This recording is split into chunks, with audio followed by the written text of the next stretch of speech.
Hi. There you go. There's a little song for you to start the day. How is everybody?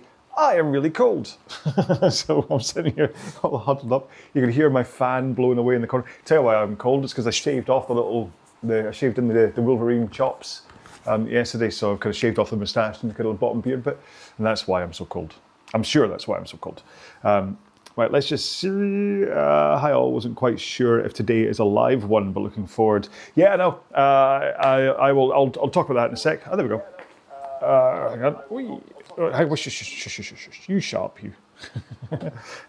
Yeah, I'll talk about it in a sec. Nobody's really going to. Basically, the last Sunday of the month, historically, British Rowing have done the group row on the Exeter app. So I just assumed that today was going to be a British Rowing Day. In fact, like last week in the morning, that's what I said. I said, I'll see you in a couple of weeks because British Rowing do the next Sunday. And so if it wasn't for the fact that I was, last night, I was kind of just on the Exeter events page because I thought, you know what, I might actually just get up at 10 and kind of go for the British Rowing row. And then I saw Sunset Row with RowAlong. I was like, oh, okay. And so, yeah, so hastily, then I had like hastily thought, we're going to type something saying, sorry, it's on. I'll post a link tomorrow, and then had a busy morning putting up the Christmas tree and stuff. I didn't really get time to post the link until like kind of 3 o'clock today. So there are currently, how many people? 11 people. So well done, all 11 of you for coming on. So who have we got? Right, so CBDB's already said hello. So hello, CBDBs. I do love seeing your little handle pop up and just knowing that you're there. So John Ed says, hi everybody, happy St. Andrew's Day. Is it? Oh. All right. Where's the kilt? Well, clearly is it? I had completely forgotten that today was St. Andrew's Day. Otherwise, I would have tried to at least get my. I don't think have I tried rowing in my utility kilt. I don't think I have. Maybe I should do that over Christmas at one point. Yes, apologies. I do hope you're rowing in a kilt. Mike Beddow says, "Hi John, hope you had a good day." I did actually. It was busy. Like I said,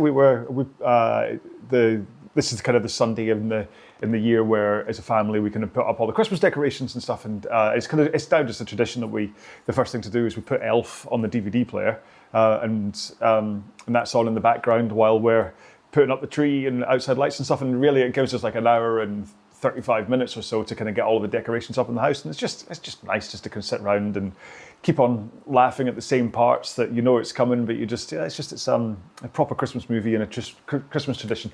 So that's really what we've been up to today, I think. The rest of it, I spent quite a lot of time, quite a long time actually, doing computery stuff, which is very dull. So don't really need to hear about that. And then I will do this workout. So what's the time now? So we're coming up for 10 to 5, which I figure we're done with this, about 20 to 6 by the time I have my kind of 10-minute rant. And then I need to squeeze in at least half hour worth of high rock stuff. Usually what I'll do is I do like a 500 meter row, and then I do some walking lunges, and I do a 500 meter ski, and then I do some wall balls, and I kind of alternate between cardio and functional. But because we're about to do this half hour, just steady row, then what I'll do is I'll probably take that as the cardio side of it, and then I'll probably just alternate between the walking lunges and the wall balls, and maybe burpees, just kind of go through the 3 of them and do that like kind of 6 times over for like 45 minutes or so, and then have to cook dinner for the family. So they're all out at swimming club right now, or at least the kids are. They're away swimming, so Julie goes to the gym while they swim, and I do this on a if it's an evening row. So that's where they are, and then they'll get back, and I will present them with dinner, which tonight is Marks and Spencer's breaded chicken. So the kind of like I wouldn't say it was deep fried chicken. It was the kind of chicken and breadcrumbs. There we go, and it's like one of them spicy, and one of them I think is like a mango or something, but having that with cauliflower cheese, broccoli, sweet potato mash for me and Julie, peas, sweet corn, carrots, and it's gonna be like a lovely Sunday family dinner. So that's what I do. I get to exercise and cook while they're all away doing their exercise stuff. So I'm gonna set up my machine. Talking of machines, don't know if you can just see it in the background. Let's see if I point. What's my delay? I'll go run over there. Right there, you can see it says Merak don't worry, I am on the Concept 2. The Merak is right behind me. And you can kind of see it sitting there. If you look close enough, you can see it sitting there. Oh, I've got to turn on the PM5. My head's going to pop out of shot. Because again, I'm using the big monitor on the front of my Concept 2. So hopefully it's going to find... Come on. Hello. Would you please see my PM5? I would really much like that. Maybe I need to turn you off and do search again. Let's see if it pops up this time. So I have her on bike. I'm not gonna, I always comment on about how, oh, it'd be great to put that, or the treadmill. I'm not gonna use that. Come on. I did actually turn you on, didn't I? Yeah. Hello. This is not going to plan, is it? Who's it connected? It's this disconnect app. So I'm wondering who's, maybe is there something on my phone it's connected to? If I close all the apps on here, let's see. I know I had Exa running on this. There you go. There we go. That was it. It's because I was making a video yesterday looking at... oh, hang on, John. I'll answer you in a sec. I was looking at the Merak rowing machine, and I was connecting it to Exa, and so I still had that running on my phone, and that's why I wasn't seeing it. Right, let's get... Once I got my heart rate sorted out and stuff, John, I will answer you. Row indoor. I can see it. Because once I've got this connected, I can forget messing around with the Mac stuff, finish setup, and for the first time in ages, I've actually joined my own row in time. We've got 8 minutes, that's all right, great. So we've got lots of stuff that we can cover in 8 minutes. Look at all the people here, 29 people. Jay Parker still thinks it's Halloween with the pumpkin. Anyone, Jay Barnes, Eddie, I'm just trying to think if there's any names that we've seen popping up here, but not yet. Right, okay, I'm going to go back to that overlay. Right, and I can now see that. So fine, great. So what's John asking? Quick question. What should the force curve look like on the ski erg? You know what?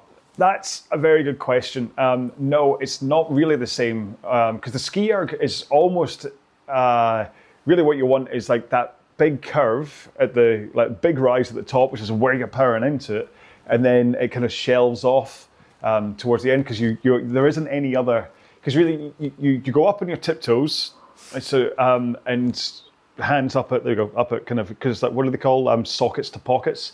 So you want the handles, so you go up like that, and you've got the up on your tiptoes, and then as you come down and you power through it, that's your big curve. And then it's not like rowing where you power with the legs and then you add your back and then you pull with your arms, which has got what gives you that lovely bell curve. Parabola, is that the right word? Yeah, parabola. And yeah, whereas a ski erg, it's all about kind of that top loading thing.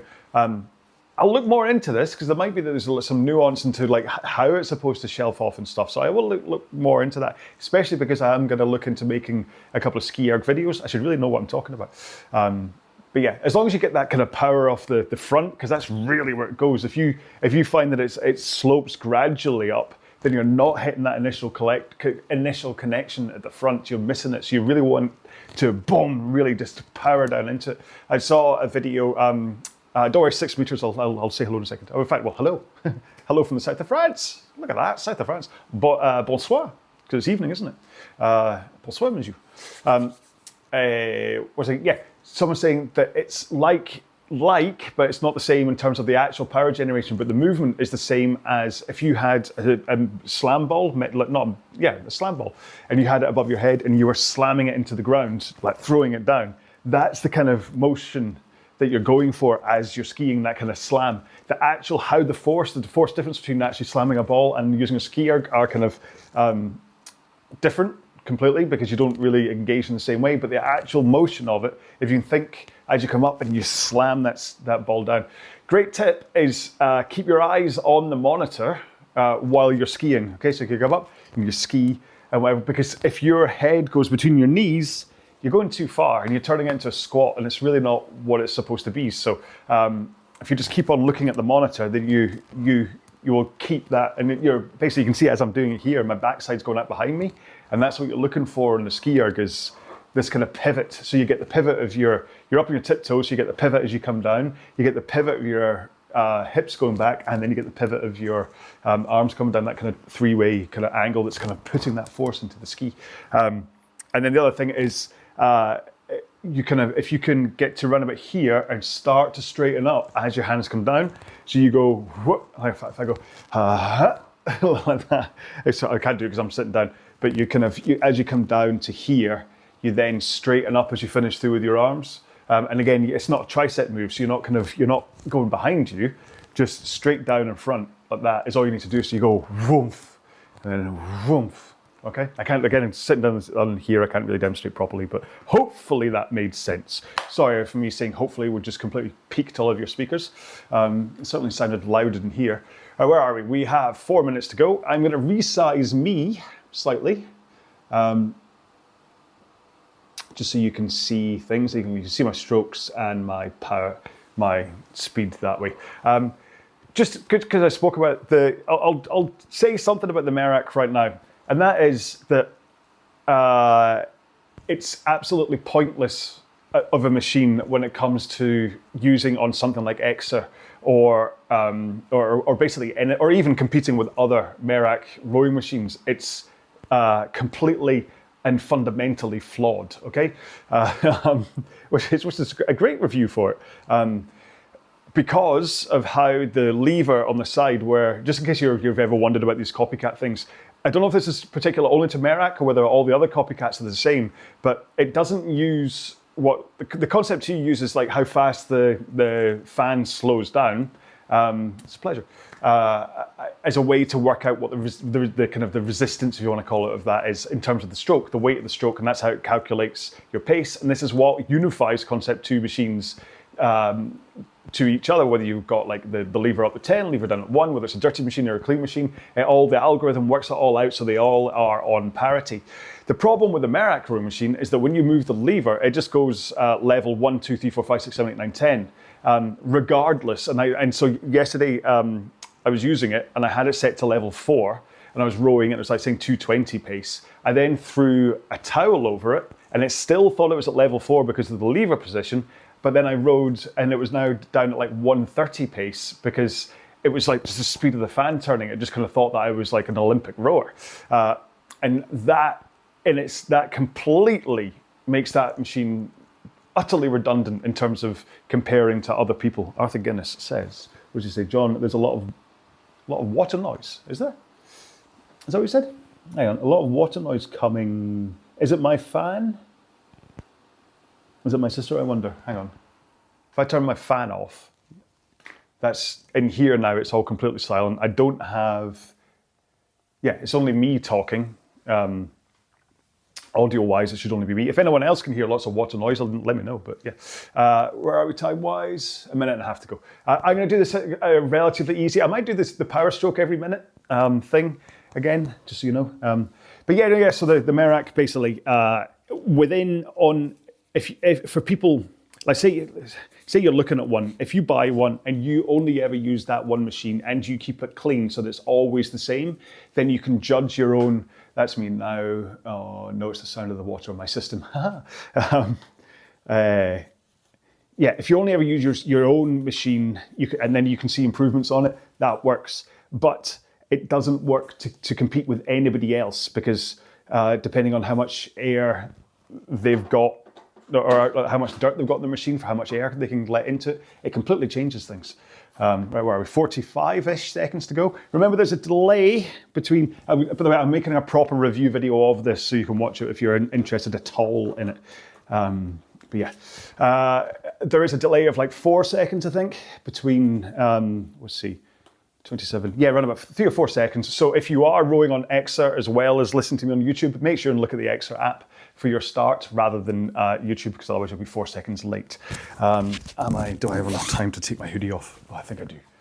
Right, okay, so we're gonna get going in 10 seconds time. 9, 7, 6, 5, 4, 3, 2, 1, let's go. Oh, that's quite a heavy. So I tell you one thing so again, I'm popping off the back of the screen, but whatever. I spent quite a lot of time yesterday making videos about this Merak rowing machine and rowing on it. And although the actual stroke profile feels very similar in terms of the pickup at the front and how that power follows through the stroke, it's not until you actually return onto Concept 2 that you suddenly just feel how much smoother it is to row on. So, not that, I mean, so the last thing I'll say about it, right, because again, there's a review video coming, but it's like new, it's less than half the price of a Concept 2. And in terms of the workout you can get from it, it's better than half as good, if you get what I mean. But it's also, like I say, deeply flawed with its power calculations. So, not really for anyone that wants to train with any kind of data in mind for, say, the World Rowing Championships, or even like using it to train for high rocks. Because, like I say, I was rowing on it yesterday and it had me at 2:20 pace, and I know from the effort I was putting in that that would have been closer to 2 minutes pace on the Concept 2. Anyway, hello everybody. Do I have a number of people that are watching? I think 20. I didn't get the final count before we started for how many people have joined us on the water, but this is a very civilized way to spend a Sunday evening. Kind of looking forward to this all day, having a nice workout, and then knowing I'm going to go and do some high rock stuff, and then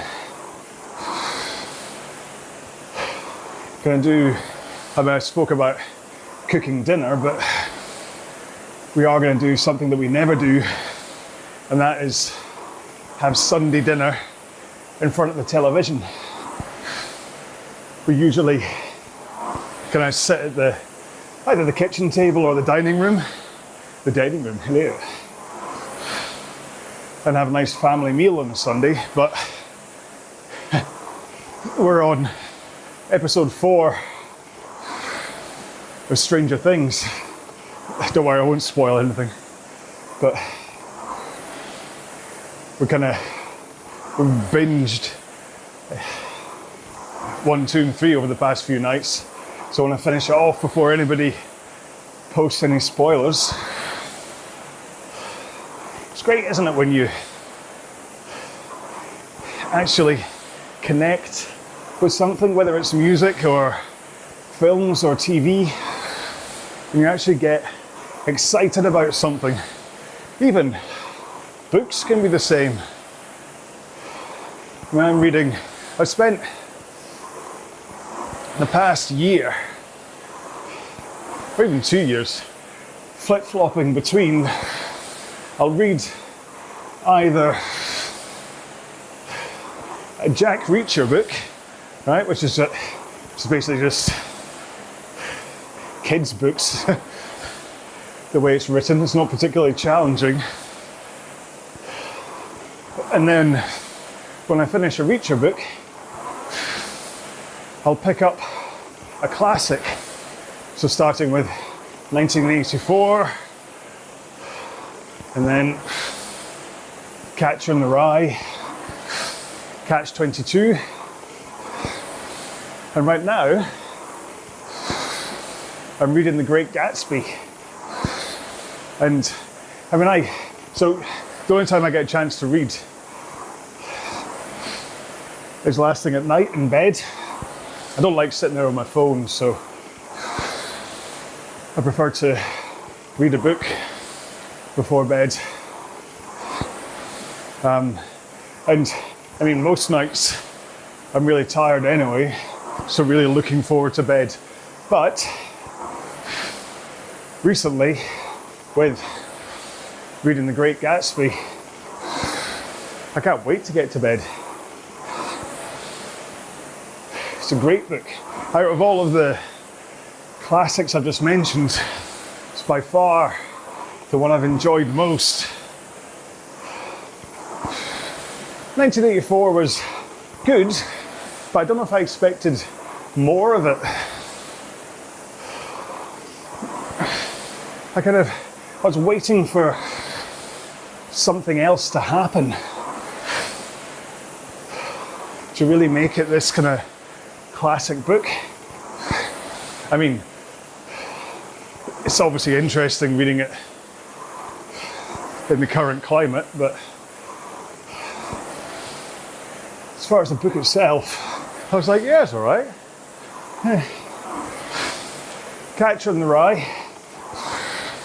Again, I was like, why is this a classic? And it never quite grabbed me in a way that I understood why it was such an incredible piece of American literature. Catch-22, to be honest, I got about 200 pages in and went back to reading Jack Reacher books. Just couldn't get into it. It just seemed like the rambling kind of, I don't know, nonsense coming from the author's mind. I don't know, I just didn't connect with it at all.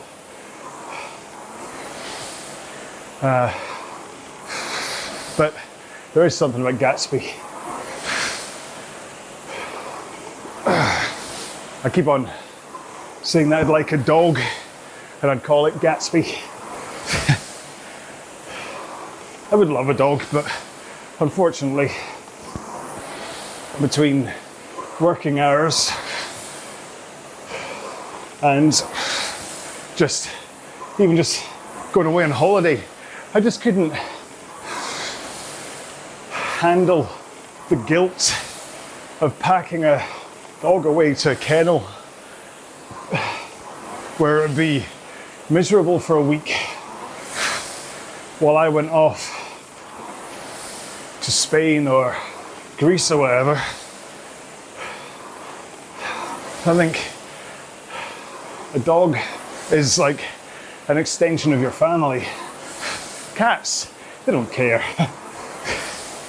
When we go on holiday, we basically have cat sitters that come round, and if nothing else, the cats are grumpy when we return because they're no longer the queens of the house. And also there's not somebody coming around every day to give them treats. Oh, sorry folks, that's almost 10 minutes of absolutely zero race-related stuff. Right, this is only 50 meters, so I'm going to try sprinting. There we go.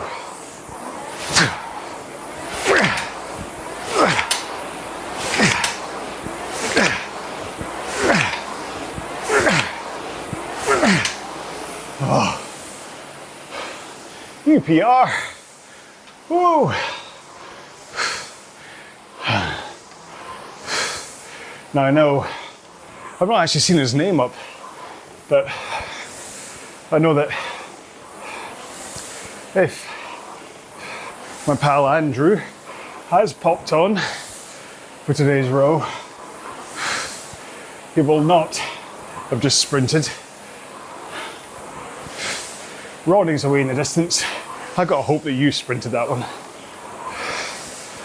Ooh. I'm trying after that sprint, instead of pretty much stopping and taking easy strokes, I've increased the rate to 23, 24. Still slowed down, but not as much. And now I can start powering back into the stroke again a bit more. I think one of the things that I kind of often, what's the right word? I can't think of the right word. Basically, it's really easy, from my point of view, as a relatively experienced indoor rower, and to make assumptions that everybody should be capable of a certain amount of power, regardless. What am I trying to say? So, if I go really easy, okay, so this pace here that I'm rowing at, so 230 pace, okay, 21 strokes a minute. For me, this feels like I'm putting absolutely nothing into the stroke. Okay, this is, to me, less than walking pace. It's kind of, I'd say 3 out of 10 effort. The only thing, if I was to row like this for long enough, the only thing that would, I'm not doing this sprint, the only thing that would kind of, I'm going to speed up again, feel tired would really just be my backside from being on a seat. And so now I've pushed a little harder, 210 pace, and this is where I start to feel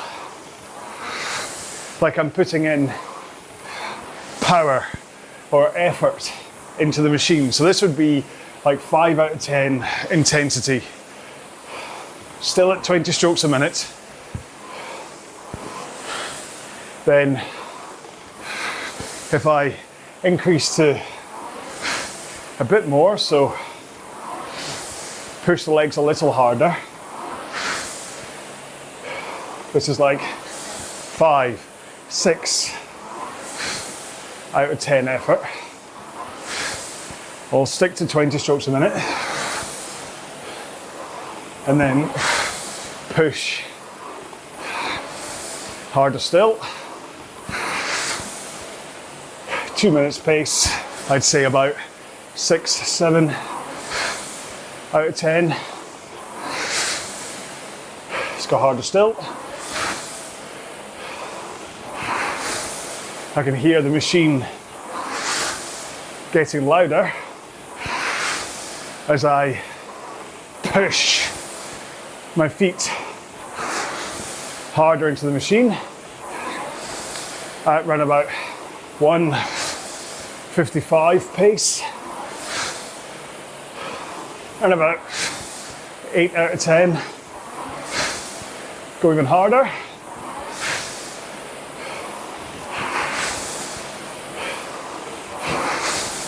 About 1:51 pace. Starting to feel tough. And then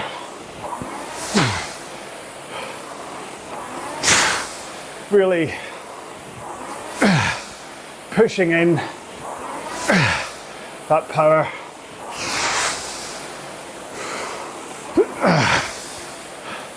I'll ease right off again. So around about 1:48 pace. But what's hard as someone who does this is understanding that it's not like that for everybody. So again, I'm down at around about walking pace intensity, maybe less than that, at 2:30. But I know that there are some of you out there for whom this 2:30 pace is actually kind of your top end. This is what you're able to put into the machine right now. And what is often difficult as a kind of let's call me a cookie cutter coach, because I don't know what you're like when you're rowing. I don't know what you're capable of. I can only package it in terms of how I expect rowing to happen. So it's really easy for a kind of a faceless coach like me to say, well, all people should at least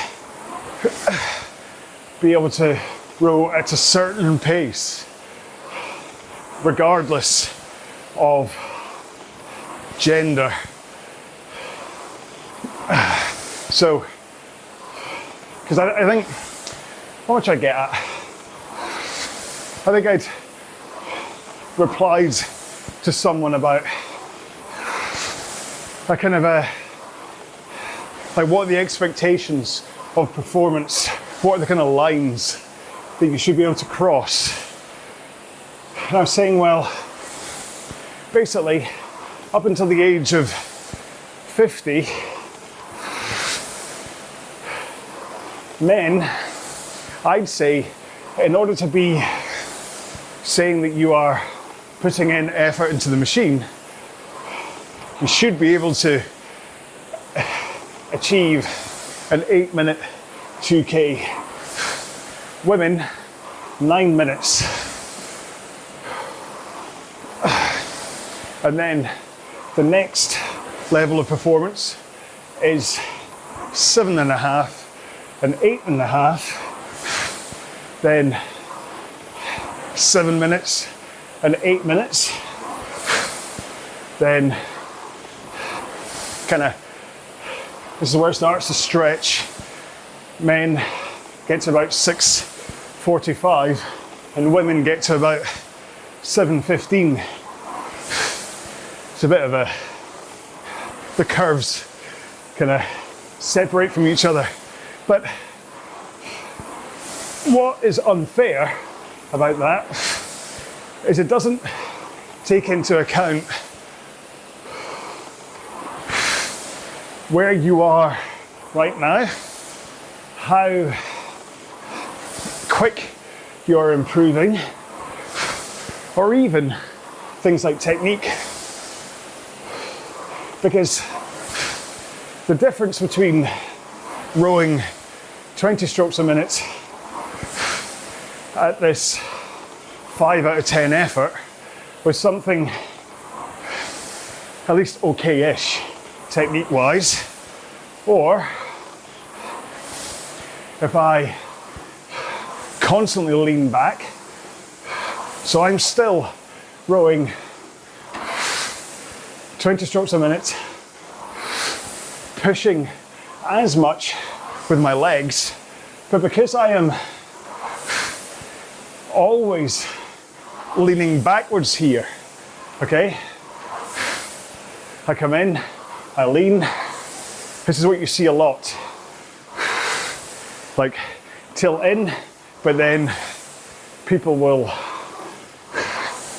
lead with the back before they connect feet to the machine. So I'm still pushing the same amount of power from my legs, but because I am completely missing the connection of feet through to hands, and I am completely missing the power I could generate just from a backswing, I am rowing considerably slower. Okay, so I'm running about 2:11 pace right now, and all I'm going to do is hold the forwards tilt, and my pace increases. I'm not putting in any more of a push from my feet, but because I am now allowing the power to come up through my core, and I'm also adding in the backswing, I'm now rowing at, what's that, 6-7 seconds faster per 500 meters. And the thing is, a lot of that is just the backswing. So if I, oh, don't pull your arms, John. So I'm just using my back here. Not really super gunning it. Soft bend to my knees, but I'm just using my back swing, and I'm rowing at 2 minutes 30 pace just by moving my upper body from forwards to backwards. Now, I know I've got some mass to my upper body, but I'm not that big a guy. So if I then add in the pull, that gets me to what, 2:17 pace. And if I now add in the leg drive, so I've got legs, body and arms, you can see I'm down at 2:05 pace again. So this is where the complication arises when it comes to trying to be a faceless coach. Because I will get lots of messages from people saying, I just can't hit the numbers in terms of, like, when I just took you through that effort out of 10 thing. And it's because they don't have the technique to allow the power to transfer into the machine as they go through these different forces, or even if they were to change strokes per minute. So again, if I go in to that back eased off stroke, so I'm 24 strokes a minute. If I try and take the rate up, 26, I've gone 4-5 seconds faster by going from 23 to 26 strokes per minute. But if I go 24 with a better technique, hang on.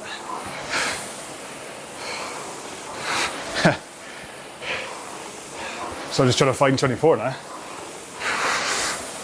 Okay, so let's say here, and now I take it up.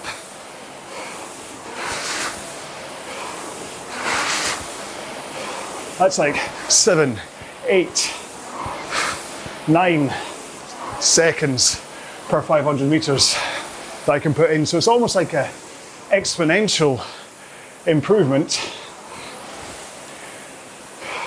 that all 3 phases of my stroke put in more power when I increase. So more power from the legs, more power from the back, more power from the arms, or at least more per stroke when I increase stroke rate. But people who only use their legs and a small arm pull, they don't get that increase per stroke. Does that make sense?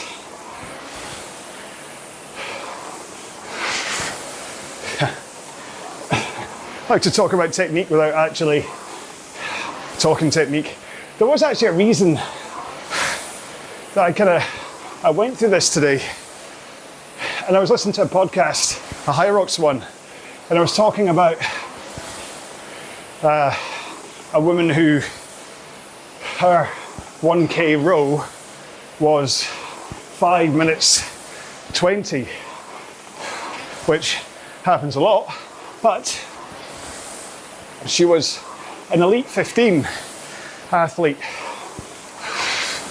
and those women tend to row much closer to 155 pace, whereas she must have been about 230 pace plus the run in and the run out to make 520. So that's what got me to thinking. I'm like, as an elite 15 female athlete, she should be able to crack out a 4-minute 1K time and time again. So what happened? Why was she so much slower? I've not actually looked into it to find out. Maybe it was injury or illness. But the thing about rowing is that if you come into a row in Hyrox and your muscles have just gone, then you can just increase your stroke rate, less of a push from the legs. So I'm now up at 30 strokes a minute, less of a push in my legs, but I'm rowing at the same pace as if I was down at 20 strokes a minute and pushing harder. Or I can go all the way down to 15 strokes a minute, push harder with the legs, and still match that 20 strokes a minute pace. So there isn't really an excuse to have dropped that much time if it's just performance related, regardless of whether she came in and her cardio was completely gassed or her legs were completely gone. The great thing about rowing is that you don't have to stick to one way of doing it. And it's the same even if you're just rowing a session like this. You can mix and match stroke rate and power. You can up the rate, ease off the power, up the power, ease off the rate. You can of course up the power and the rate,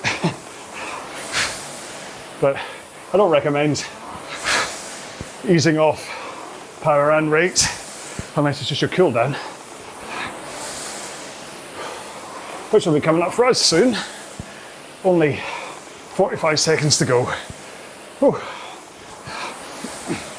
All this talk about Hyrox has got me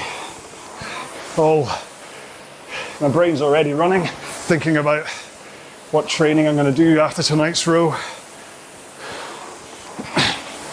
My weak points are definitely lunges, wall balls and burpees, so I should really do them, but I haven't done sleds for a couple of weeks, so I need to make sure and do them this week, as being, hang on, one more stroke, as being next Sunday. I'm definitely not here because I'll be in London racing the doubles Hyrox on Sunday morning, with Martin doing it as Deadpool and Wolverine again, which is why I'll go big again, just in case you. 84 people, that will do nicely. Yeah, just in case you didn't see, I've got the Wolverine chops shaved in, ready for next Sunday, so I thought I'd shave them in now, just in case, just so I can spend the next week kind of tinkering and getting it right. Still not quite how I want it to be, and the hair is just, can't get that right. It's basically just, oh, I'm not going to complain about having hair. Listen, I'm 50 and I've got a full head of hair, so, and it's not like Steve Martin white, so I'm quite happy with this. Anyway, so, I hope you enjoyed tonight's row. It was a little bit of a mixture of me talking about books and then talking about technique and then just talking about hierarchy stuff and whatever. If you have any books that you recommend, please do. I think I've got one more chapter to read in Gatsby, and then I'll be back onto a Reacher book, which will be quite nice because it means that the flight down and stuff to London next week, I'll have that to read on my little Kindle. Cheers, John, that hurt, says Matthew. I said, oh, were you going a lot harder than I was then, I assume if it hurt? I mean, that was a good solid row for me. I think my heart rate fell. Should we go to the results? Then we can see exactly what my heart rate was doing through that. Report. That'd be the sprint. How far did I got up to 125.8 pace. I'll do. And then, that's when I was demonstrating. Yeah, you can see the steps going up when I was demonstrating holding the rate, but increasing the power. So if I go heart rate. Okay, so that's mostly 141 is going to be zone 3, down here is going to be zone, because basically when I started to kind of mess around with pace and stuff, you can see it's just the cardiac drift that happened off the back end of that basically once I'd put in that effort, my body was just like, oh, we're going to have to work hard, and the heart rate went up. But average 20 strokes a minute, if I go here, so I was again messing around, that's the sprint. It's good. I mean, listen, the amount of stuff you get off this as a report. I mean, I probably don't have to sell Exa to most of you. I'm figuring that a lot of you are probably using it while we're rowing together. So, but yeah, it's great, the stuff. And like I said, that Merak rowing machine, that also does work with Exa. The pace that comes off that monitor is what it shows on there. So again, it's a little bit flawed. So I could jump on, throw a towel over the fan cage on that row, and Exa wouldn't know any different, and it'd be like, this guy's rowing at 120 pace, even though I'm just like, although it is quite hard because there's nothing to catch against when you throw a towel over the cage, so it's kind of pointless doing it that way. So, I mean, if you care, I think that machine, in terms of giving you a workout, it gives you a workout. In terms of a workout and then backed up by data, that's where it falls apart. If you want to do anything with the data, it's nonsense. The way to make that machine anything near passable is to add the smart row handle onto it, which actually I've got on there. But by the time you then get the smart row handle plus the Merak rowing machine, you're kind of looking at the same price as a Concept 2. So anyway, I feel I should be kind of sucking up to them and saying, wow, thank you, what a great machine, thank you for sending it to me to review, but I've got to be honest. Right, what are people saying? Sorry. Cheers, John, the water noise is my iPad volume up. Well done.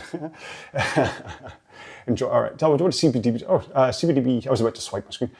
Yes, read paces. I have a split linear alba. Oh, split core fascia due to past pregnancy. Oh. So I think I would never be anything else than a slow rower. Oh, okay, oh, yeah. Is that just basically just core-wise then? So is that going to be, it's like, all right, I think I know what you're on about now. Crikey. I'm impressed you can row at all then, because of just the core you need. Fantastic. 10 minutes at. Okay, that must be a reply to something. So anyway, 6 meters, awesome. Nearly managed to keep up with John while you were playing around, and I was giving, not quite a hero yet, but possibly not zero anymore.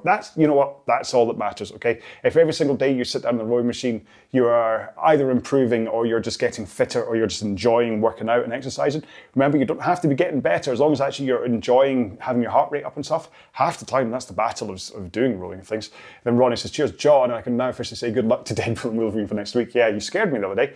Sub 65, well, I hope so. It depends. I've had to take... I had to take Friday and yesterday off because of, first off, I had a niggle in my right knee, and then I had a niggle in my left knee, and I was like, oh, crikey. So I was starting to train. So I'll see how today's training goes, doing wall balls and things. I'll probably do the wall ball training with just the standard 6 instead of the 9, just because I don't want to overstretch my knee. But yeah, anyway. Right, I did say in before that I'd try and wrap things up quicker today because I've got this training to do, so that's what I'm going to do. So, housekeeping then. Remember, next week I will not be here, right? So there'll be other group rows happening over the weekend. Join in one of them, but I will not be here because I'll be in London racing High Rocks with Martin. I am doing that as a charity thing. That's why I'm doing the Deadpool Wolverine thing. I've posted several links around with a Just Giving page if you wish to donate and whatever. But the other thing, while on that, is I've also set up a half marathon row on January the 3rd at 7 o'clock GMT, 7 o'clock UK time, for basically for us to burn off some of the overindulgences that happen over the festive season. I've set this up as a charity thing. You don't have to donate to charity in order to take part in that row on the 3rd of January, but it's there as a kind of, even if you gave £1 towards the World Cancer Research Fund, then that's £1 that goes towards what they're doing that I'm sure they would very much appreciate. So if you want to join in on that, so keep an eye. I don't know whether the extra folks have actually set it up as something you can join yet, but do stick it in your calendar, and I hope to see you there, right? So, and then this week, I'm almost done on this season of This Farming Life, editing that. At which point, once I've finished editing that, I am then going to, I've got all of December and all of January currently just blocked out to concentrate on RowAlong stuff. So there's going to be a lot more content coming through, hopefully for you to watch and enjoy. And I am going to do the Time to Slay series over December as well. I don't know whether to do it because the 12 Days of Christmas technically starts on Christmas Day, doesn't it? Rather than a lead up to there. So you could always do the 12 rows of Christmas now as a lead up to Christmas, and then I can then release those 12 rows as the 12 Days of Christmas happens. What do you think? Answer us on a postcard, please. Anyway, right, a couple more things and then I'm off. How am I displaying my stroke length and force curve? So it's in under the settings. If I go back to, actually, hang on, let me just check what PJ says. I thought it was the 2nd of January. Oh, what did I say? Did I say 3rd? Did I say the 3rd? Sorry, I meant the 2nd. Sorry. Well done, PJ. Yes, sorry. Rewind that bit. It's actually the 2nd of January. Why did I think it was the 3rd? I think it's because of the bank holiday here. I thought it was because the 2nd here is still a bank holiday, and that's why I thought it was anyway. So yeah, 2nd. Sorry, apologies, folks. Right, back to that. So if I go keep rowing, and then go to options, I think once you scroll down, is that right? Horizontal force curve. Yeah. Under interface, you can see force curve, and that's where you see the curve for your force and your stroke length. It only works on Concept 2 unless they've changed things. Last I heard anyway, it only worked on the Concept 2. So if you have another machine, then it probably won't work. But that's it. And I think HUD for each mode. Yes, you can do. This is the thing that tripped me up, is that there's a HUD for each different mode. So that was just row events that we just did. But if I go to the training tab, I have to make sure it's turned on. And if I go to competition tab as well, I have to make sure it's turned on. So I don't know whether it actually does follow through all of them. I didn't know it did that. Time of day, display clock, HUD. Ooh. Yeah. So there you go. That's where you find it. I hope that helped. Anyone else say hello? Cool. Right, I'm going to go. Everybody have a fantastic day for whatever's left of it, whether maybe you're in the other side of the world and you've still got a lot of day left, or maybe you're like me and it's nudging 6 o'clock and you're kind of cozying on in for Sunday meal and the last episode of Stranger Things.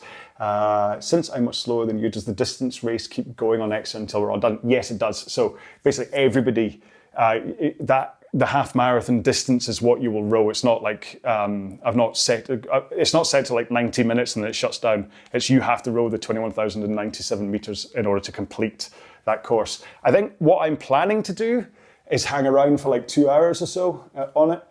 So I'll do mine, but then I'll just kind of either I'll stop and just talk away, or Yeah, or I was kind of wondering whether to do a Zoom thing and kind of do like a party mode, but I don't think that'd work. Again, answers on a postcard if you think that would work.